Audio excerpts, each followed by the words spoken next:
Good morning বন্ধু, ভালো আছেন তো? আমি তৃপ্তি।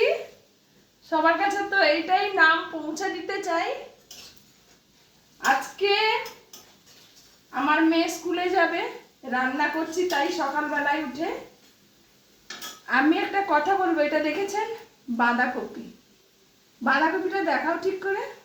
এটা বাঁধাকপি। বাঁধাকপি আজকে আমি তরকারি করব। আজকে নিরামিষ।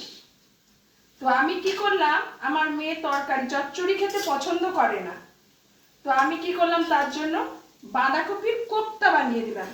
এই যে দেখেছেন, বাঁধাকপির কোপ্তা। ছোলার ডালের কোপ্তা হয়, যে কোনো ডালের কোপ্তা হয়। বাঁধাকপির কোপ্তা কে কে খেয়েছেন আমাকে কমেন্ট করে জানাবেন। এই যে দেখুন, কোপ্তা বানিয়ে দিয়েছি। আজকে নিরামিষ কি করব, আমরা তো পেঁয়াজ রসুন এগুলো খাবো না। এই জন্য আমি ভাবলাম যে বাঁধাকপির কোপ্তা করে একটু সুন্দর করে করে দিই। দেখেছেন বাঁধাকপিতে কি কি দিয়েছি বলুন তো বন্ধু?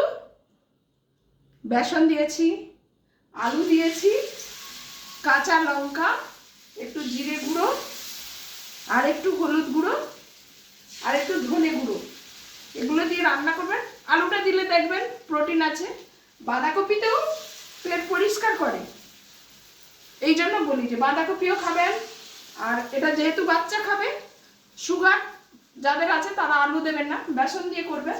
আর যাদের সুগার নেই তারা আলু দিয়েও খেতে পারেন। বাচ্চা খাবে যেহেতু আমি একটু আলু দিয়ে দিয়েছি, বুঝতে পেরেছেন? তো সেই জন্য আমি আপনাদেরকে দেখাতে চাইলাম যে নতুন ধরনের কিছু রান্না করলে অনেকেই জানে না যে বাঁধাকপির তরকারি হয়, বাঁধাকপির বড়া হয়, বাঁধাকপির কোপ্তা হয়। আপনি বাঁধাকপির অনেক কিছু করতে পারেন।